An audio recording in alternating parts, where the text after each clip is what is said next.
Class 10th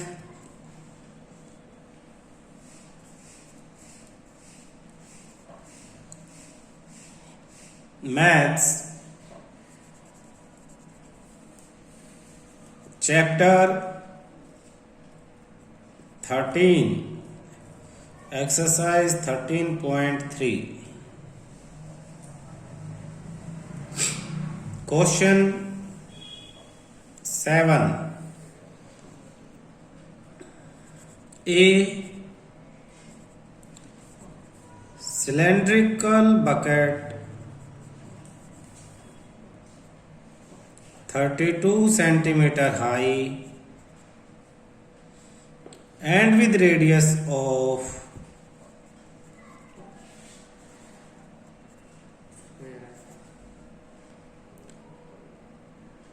base 18 centimeter, radius of base 18 centimeter is filled with sand.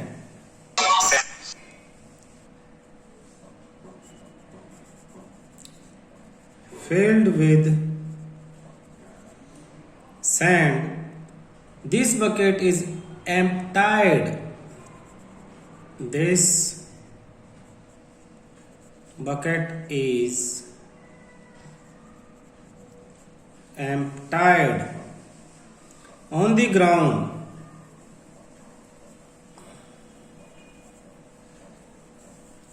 and a conical heap of sand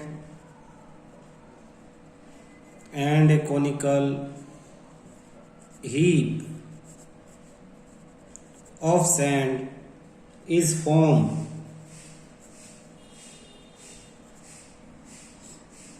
If the height of the conical heap is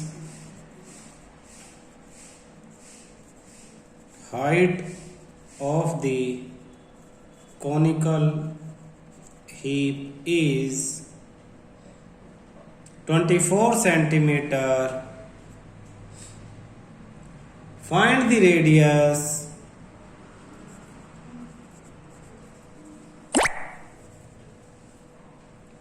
and the slant height of the heap. Slant height of the heap. Solution question समझते हैं। एक cylindrical bucket, cylindrical यानी एक cylinder है हमारे पास, ये bucket है cylinder की फॉर्म में। 32 सेंटीमीटर हाइट, इसकी हाइट ऐसे निशान लगा लिया हमने 32 सेंटीमीटर। रेडियस 18 सेंटीमीटर, बेस का जो रेडियस है सेंटर से यहाँ तक का रेडियस 18 सेंटीमीटर। फिगर पे लिख लो ताकि चीजें क्लियर रहें। फील्ड विद सैंड, इसमें मिट्टी भरी हुई है, ये मिट्टी भरी हुई है भाई इसमें, ठीक है। दिस बकेट इज एम्प्टाइड, फिर इसे टेढ़ा किया और यहाँ पे हमने इसको खाली कर दिया। एम्प्टाइड खाली किया ग्राउंड पे, ये ग्राउंड है, सोचो ये ग्राउंड है, ग्राउंड पे बकेट रखी थी, ये ग्राउंड पे रखी थी बकेट, ये ग्राउंड है, इसको यहाँ ग्राउंड पे खाली कर दिया। और क्या कहा इसने, जब हमने इसके सैंड को यहाँ फेंका हमने, तो एक कोनिकल हीप मतलब ढेर, कोन जैसा सा ढेर, आपको भी पता है कोई चीज अगर ग्राउंड पे ऐसे खाली करते हैं तो इस तरह का ढेर बन जाता है। तो बकेट खाली की तो इस तरह का कोनिकल हीप, एक ढेर बन गया यहाँ ग्राउंड पे। Of sand is formed. अच्छा ध्यान देना, इसकी जो मिट्टी थी उसी से ये बना है, ये ध्यान देना, मिट्टी इसके अंदर थी और उससे ये पूरा बना, खाली थोड़ी अंदर से। इसी से रिलेशन हमें समझ में आएगा कि इसका वॉल्यूम और इसका वॉल्यूम बराबर होगा। यही कॉन्सेप्ट क्लियर रखना है तुम्हें। If the height of conical heap, इस कोनिकल हीप की हाइट दी है 24 सेंटीमीटर, 24 सेंटीमीटर हाइट, इसे H1 ले लो, इसे H2 ले लो। फाइंड द रेडियस, कह रहा है इसकी रेडियस फाइंड आउट करो। इसकी रेडियस को R1 ले लो और इसकी रेडियस R2 फाइंड आउट करनी है। और स्लैंट हाइट, स्लैंट हाइट कौन सी होती है बेटा, ये तिरछी ये वाली जो तिरछी हाइट होती है इसे स्लैंट हाइट कहते हैं। ये कह रहा पता लगाओ कितनी होगी। सॉल्यूशन, सबसे पहले सिलेंडर की बात लिख दें। ऐसे सिलेंडर का नाम लिख के हम लिख सकते हैं R1 18 सेंटीमीटर, H1 32 सेंटीमीटर। फिर कॉनिकल हीप की में R2 हमें मालूम ही नहीं, H2 24 सेंटीमीटर और स्लैंट हाइट L हमें निकालनी है। अकॉर्डिंग टू क्वेश्चन के according volume of cone equal to volume of cylinder. Cone का वॉल्यूम और सिलेंडर का सेम है। कॉन के वॉल्यूम का formula 1/3 pi R square H, तो R रेडियस, कॉन के रेडियस है R2 स्क्वायर, H की जगह H2। सिलेंडर का volume pi R1 square H1 pi R square H। Pi से कैंसिल, पाई बाकी की वैल्यू रख के सोल्व कर देंगे। 1/3 इंटू R2 तो मालूम ही नहीं है, एज इट इज लिखो, इंटू H2 तो 24 हो गया, इक्वल टू R1 18 स्क्वायर है तो 2 बार कर दो, H1 32, 3 1 जा और 3 8 जा 24, 8 इधर मल्टीप्लाई, दूसरी तरफ जाके divide. Therefore R2 square equal to 18 multiply 32 upon 8। कैसे कैंसिल करें? वैसे तो इसको इससे कैंसिल कर दो, सीधा 4 जा से हो जाएगा, लेकिन कुछ इस तरह से कैंसिल करें कि मल्टीप्लाई आसान हो जाए। 2 4 जा और 2 9 जा, फिर 2 2 जा और 2 फिर 9 जा, और फिर 2 1 जा और 2 16 जा। अब देखना ध्यान से, मल्टीप्लाई नहीं करना हमें। R square R2 square equal to 9 multiply 16, तो R square equal to root 9 multiply 16 को 4 मल्टीप्लाई 4 लिख लूं, और दो की पेयर में से एक वैल्यू बाहर आ जाती है रूट में से, तो therefore R2 equal to 9 multiply 4 36 centimetre. इसकी रेडियस कितनी आ जाती है? 36 सेंटीमीटर आपकी रेडियस आ जाती है कोण की। अब हमें क्या निकालना है ना? स्लैंट हाइट L का फॉर्मूला होता है R square plus H square, Pythagoras theorem से। तो R किसकी? इसी की, क्योंकि L भी तो इसी की निकाल रहे हैं। कितनी आई थी? 36 स्क्वायर प्लस H हाइट यानी 24 स्क्वायर। तो अब आप क्या करोगे? 36 का स्क्वायर कर लो, 36 इंटू 36, और ऐसे ही 24 का स्क्वायर कर लो।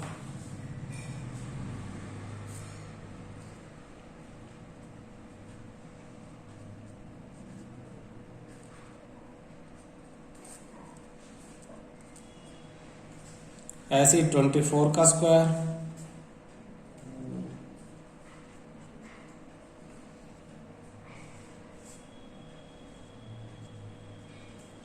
इन दोनों नंबर को अब प्लस कर लो, यानी 576 इसमें प्लस।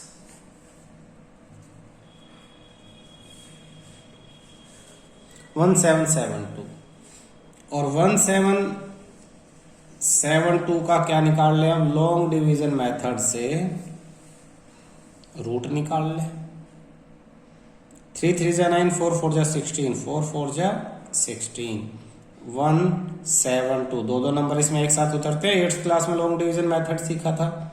4 और 4 8, 8 1 जा 81, 2 से 82, 2 जा 2 2 जा 4, 8 2 जा 16, तो 2 और 2, 12 माइनस 4 8 पॉइंट, ये 84 आ गया। यहाँ 2 जीरो आएंगी, फिर 0 जा 0, फिर 800 बचा, 2 0 आई, ये 840। अब यहाँ क्या डिजिट रखें? 10 जा पे 8000 हो जाएगा। अगर यहाँ पे 9 रखते हैं, अप्रोक्स देखो 9, तो अप्रोक्स 9 ये आ जाएगा। और देखो बेटा, इस मेथड से आपका आंसर आया 14.09, ठीक है ना, 42.09। एक और मेथड से मैं बताता हूं। हम क्या करें, ये जो 36 है, देखो 36 इंटू 36 और प्लस में 24 इंटू 24, 12 इसमें से 12 कॉमन ले लें। तो कैसे, ध्यान से देखना, मैं 36 को लिख सकता हूँ 12 इंटू 3, ये भी 12 इंटू 3, तो इसमें 2 बार 12 आया, इसमें भी 2 बार, तो मैंने दोनों बार का 12 कॉमन ले लिया। यहां मेरे पास बचता है 3 इंटू 3 प्लस 2 इंटू 2, ये दोनों बार का 12 रूट से बाहर आ जाएगा। 12 रूट के अंदर 3 3 जा 9 प्लस 4 13, तो L equal to 12 root 13 centimetre, ऐसे भी आंसर आ सकता है। और अगर एग्जैक्ट आंसर निकालो तो और L इक्वल टू जो हमने यहाँ निकाला रूट 13 को सोल्व करोगे, 12 से मल्टीप्लाई करोगे तो आपका 42.09 सेंटीमीटर ये आपका आंसर आएगा। ठीक है। Question 8,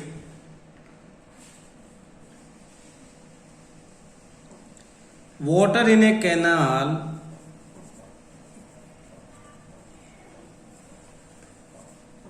(6 meter wide and 1.5 meter deep is flowing with a speed of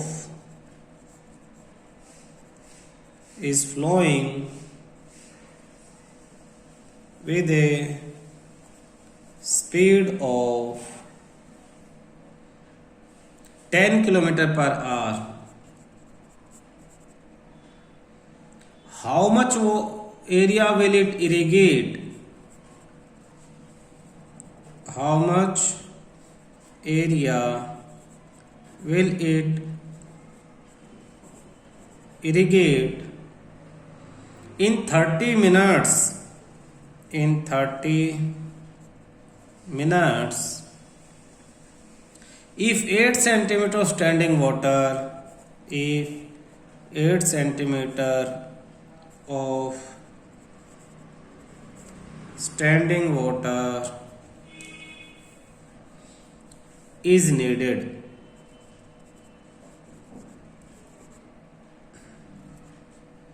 Solution, situation समझो क्वेश्चन की।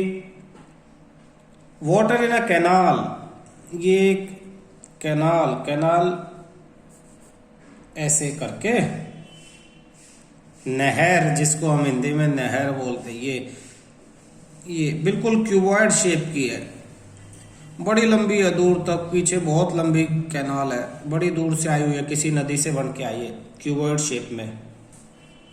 ठीक है, ये उसकी इधर की दीवार साइड की, ठीक, ये इधर की, और इस तरह से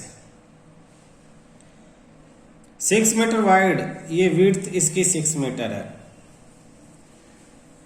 और 1.5 मीटर ये डेप्थ है, ये वाली डेप्थ, ये 1.5 मीटर, ये 6, flowing with the speed of 10 kilometre. इसमें से पानी भरी आ रही है, ये पानी से भर के इसका पानी आ रहा है आपके पास, आप इसके पानी को यूज कर रहे हो, पानी से भर के आ रहा है इस, बिल्कुल।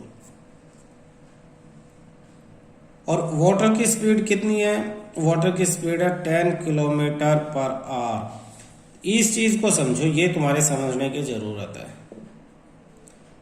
10 किलोमीटर पर आवर, एक तरह से ये तुम्हें लेंथ दे दी, क्यूबॉइड की लेंथ, कितना बड़ा क्यूबॉइड, कितना बड़ा, 10 किलोमीटर लंबा लेंथ जिसकी हो, जिसकी चौड़ाई 6 मीटर, हाइट 1.5 मीटर और लंबाई 10 किलोमीटर, उसका जितना वॉल्यूम होगा, यानी उसमें जितना भी वाटर आएगा वो 1 घंटे में इसके बाहर आ जाएगा।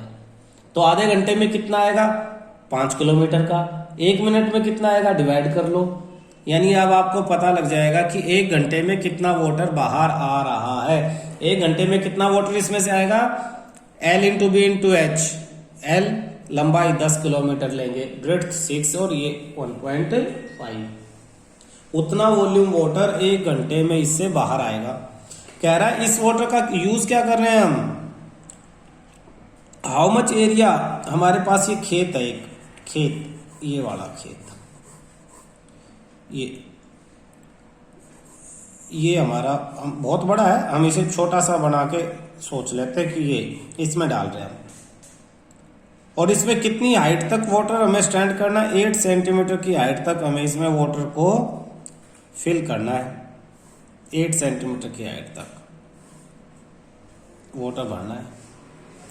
कितनी देर में, 30 मिनट में, 30 मिनट। तो सीन समझना बेटा, वॉल्यूम ऑफ वाटर मैं यहां लिखवा रहा हूं, यहां जो ऊपर तो गिवन विवन लिख देंगे, उसके बाद का सीन मैं पहले लिखवा रहा हूं समझाने के लिए।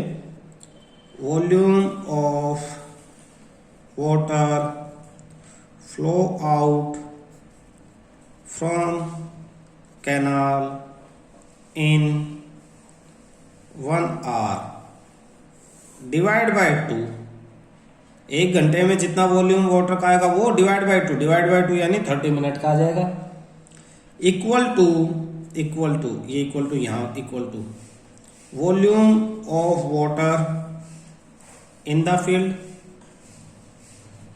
वही वाटर फील्ड में आएगा जो आधे घंटे में यहां से आया वही आएगा, ठीक है। अब volume water flow out in the canal in 1 hour, 1 घंटे में कितना वाटर बह के आएगा, L into B into H, L into B into H, एक अपॉन में 2। और volume of water in the field, field में area into height, area into height, जितना भी एरिया, जितने एरिया में ये वाटर है वो एरिया, एरिया का L इंटू बी और ये हाइट। अब इन सब की हम वैल्यू रखेंगे। यहां देखो कैनाल के केस में, कैनाल के केस में breadth 6 metre, height 1.5 metre and length in 1 hour, 1 घंटे में लेंथ 10 किलोमीटर। सब मीटर में तो इसे भी मीटर में बदल दो, 10 मल्टीप्लाई 1000 मीटर यानी 1 2 3 4 मीटर, 1 घंटे में इतना metre. Let area of field, field का एरिया ए, फील्ड के एरिया को ए मान ले, and height, height h 8 centimetre, को मीटर में बदले तो 8/10, 8/100 मीटर। तो इस फील्ड की हाइट कितनी है, 8/100 मीटर हाइट है इसकी, वाटर जो भरेंगे। ये सारी वैल्यूज अब हम यहां रख दें। लेंथ किसकी, कैनाल की 10,000, 1 2 3 4। ब्रेड्थ किसकी, कैनाल की पहले लिखी हमने तो 6 मीटर। हाइट कैनाल की 1.5/2, 2 क्यों, क्योंकि 1 घंटे में ये सब हुआ है, हमें आधा घंटा 30 मिनट का ही चाहिए। एरिया, एरिया के लिए हमने ए सिंबल यूज किया है, इनटू हाइट, वाटर की हाइट फील्ड में 8 सेंटीमीटर यानी 8/100 मीटर। इसे सोल्व करके एरिया निकालना है। देखो कितनी आसान कैलकुलेशन, इसे सोल्व करके एरिया निकालना है। 2 1 जा 2 3 जा, सोल्व करेंगे तो 10,000 मल्टीप्लाई 3 मल्टीप्लाई 1.5, ये 100 मल्टीप्लाई होगा और 8 हो जाएगा आपका डिवाइड में, इक्वल टू आपके पास आ जाएगा एरिया ऑफ द फील्ड। लेकिन ये किस फॉर्म में आएगा, मीटर स्क्वायर में। किस में आ जाएगा ये, मीटर स्क्वायर में। और जनरली फील्ड वगैरह का एरिया आप हेक्टेयर में निकालते हो। फिर भी सोल्व कर ले, पॉइंट हटा तो नीचे 10, 10 से 1 0 कैंसिल। अब ऊपर इन्हें मल्टीप्लाई कर ले, 8 से डिवाइड कर देंगे तो ये आ जाएगा आपके पास 15 3 जा 45, 4 और 5 0, 1 2 3 4 5 upon 8 metre square. Area equal to, cancel कर लेते हैं 8 से, 8 5 जा 40, 5 0, 8 6 जा 48, 2 0, 2 0 तक आ गया, 2 0, 8 2 जा 16, 4 0, 8 5 जा 40 और 2 0 as it is metre square. ये आपका आंसर आ गया। अब अगर इसे हेक्टेयर में चेंज करेंगे तो हेक्टेयर में कैसे चेंज करेंगे? हेक्टेयर में चेंज करने के लिए आप याद करो 1 2 3 4 10,000 metre square equal to 1 hectare. Therefore area को आप हेक्टेयर में भी लिख सकते हो। 5 6 पॉइंट, इसको 10,000 से डिवाइड करोगे तो 1 2 3 4 यहाँ पॉइंट लग जाएगा। 56.25 हेक्टेयर। ठीक है, क्लियर है, आसान है। Question 9, a farmer connects A pipe of internal diameter farmer connects a pipe of internal diameter 20 centimeter from a canal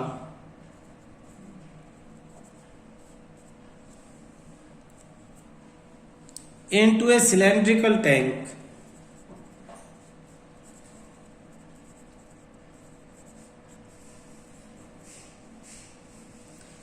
in her field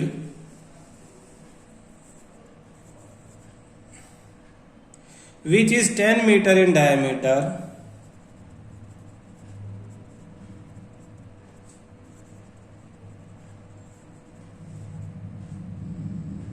and 2 meter deep,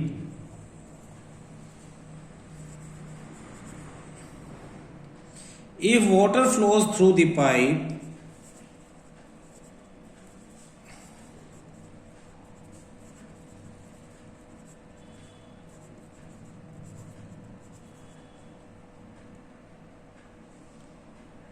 at the rate of 3 kilometer per hour, in how much time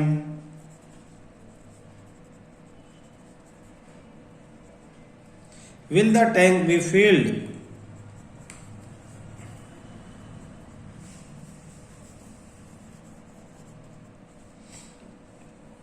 question समझने की कोशिश करना।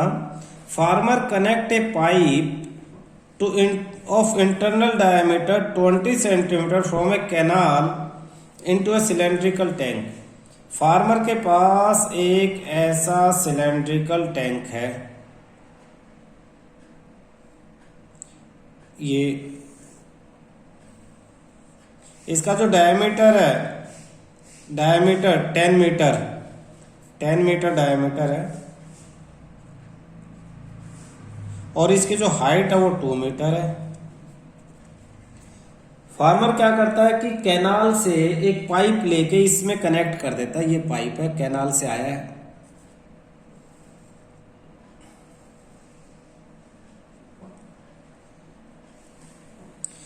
ये पीछे का हमें पता नहीं कितना लंबा कहां से आया हुआ है। तो ये पाइप किस फॉर्म में है? सिलेंडर की फॉर्म में। सिलेंडर का इंटरनल डायमीटर कितना है? सिलेंडर का डायमीटर 20 सेंटीमीटर है।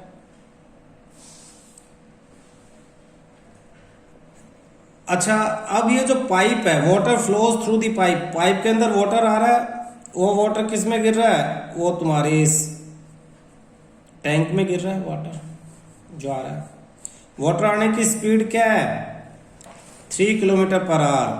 3 किलोमीटर पर आवर यानी इस पाइप की हाइट, जिसको तुम जनरली हाइट लेते हो या लेंथ है, वो 1 घंटे में 3 किलोमीटर की हाइट, 3 किलोमीटर तक का वाटर इसमें आके गिर जाएगा। कितने टाइम में ये भरेगी? ये हमारा क्वेश्चन है। तो रिलेशन क्या बनता है? पहले तो जो गिवन है सॉल्यूशन लिख के गिवन लिख लेते हैं। पाइप के केस में, पाइप के केस में diameter D1 20 centimetre, therefore R1 radius 10 centimetre. Speed of water 3 kilometre per hour. 1 घंटे में 3 किलोमीटर के लेंथ का पानी आके इसमें गिर जाता है। Therefore water comes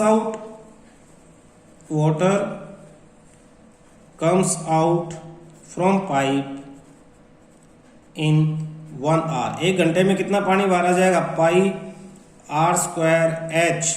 पाई की वैल्यू क्वेश्चन में कोई दे रखी है? नहीं, 22/7। रेडियस अभी हमने निकाला 10 × 10 × हाइट 3 किलोमीटर। 3 किलोमीटर को आप लिख सकते हो 3000।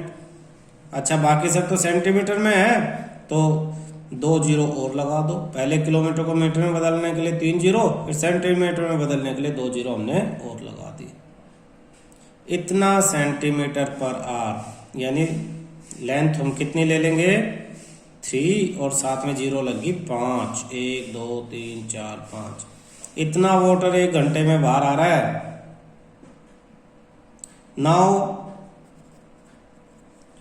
वॉल्यूम रिलेशन देखना, मैं रिलेशन लिख रहा हूं।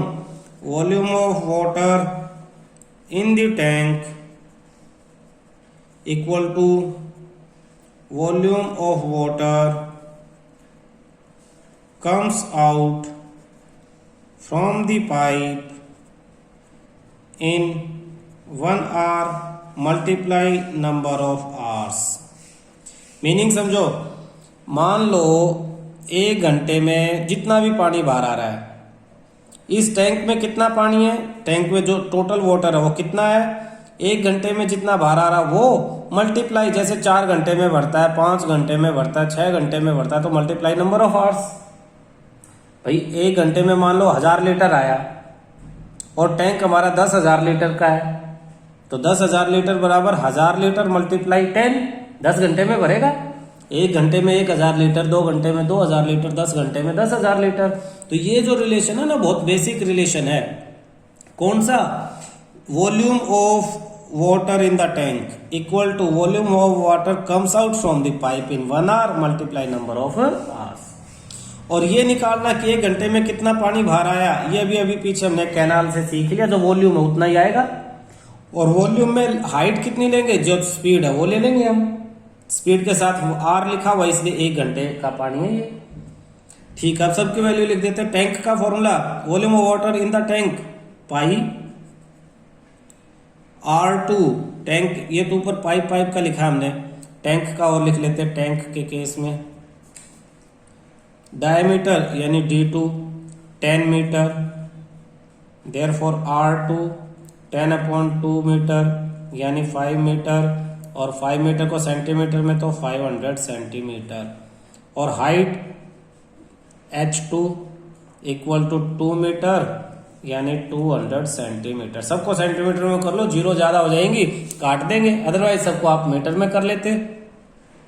तो पाई आर स्क्वायर टैंक का R2 का स्क्वायर और H2 इक्वल टू ये वॉल्यूम, ये जो ऊपर हमने लिखा हुआ यही लिख देंगे ब्रैकेट में।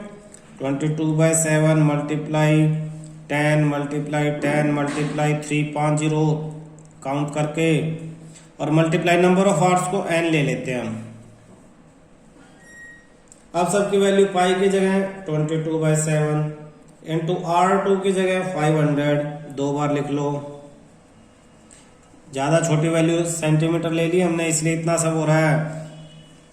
H2 हाइट 200 लिख दो, इक्वल टू इधर ये सब लिख दो 22/7 इंटू 10 इंटू 10 इंटू 3 के साथ 5 जीरोस इक्वल मल्टीप्लाई n। ये n निकालना है, ये सब उधर जाके डिवाइड, ये मल्टीप्लाई। वैसे ऐसे भी सोल्व कर लो, π/2 इधर भी 22/7, तो ये उधर जाएगा तो इस पूरे से कैंसिल। कितनी जीरो इधर? 1 2 3 4 5 6 1 2 3 4 5 6, इधर की भी 6 जीरो काट दो। 1 2 3 4 5 6 30 बच गया इधर। इधर कितना बच गया? 5 5 जा 25 25 2 जा 50, इधर बचता आपके पास 50, और इधर बचता है 30 इंटू n, जीरो से फिर zero. Therefore n equal to 5/3 hours. कितने घंटे में भरेगा? 5/3 आवर्स। 5/3 आवर्स हो जाता कितना है 1 2/3 आवर्स और 1 आवर एंड 2/3 को 60 से मल्टीप्लाई कर दो तो 2 2 जा 40, ये मिनट में आ जाएगा। 1 आवर एंड 40 मिनट्स, ये आपका आंसर है। मैंने क्या किया 5/3 1 2/3 तो 1 तो आर कंप्लीट ले लिया। ये जो 2/3 आवर्स है इसको 60 से मल्टीप्लाई करके मिनट में कन्वर्ट कर दिया तो 1 आवर 40 मिनट। एक्चुअली 5/3 आवर्स में क्लियर नहीं हो पाता कि कितना टाइम लगा, 1 2/3 आवर्स में भी नहीं हो पाता क्योंकि हमारी जो बोलचाल की लैंग्वेज आवर्स और मिनट यूज कर रहे हैं हम, तो उसी में हमने आंसर निकाल दिया 1 घंटे 40 मिनट में टैंक हमारा भर जाएगा। ठीक है।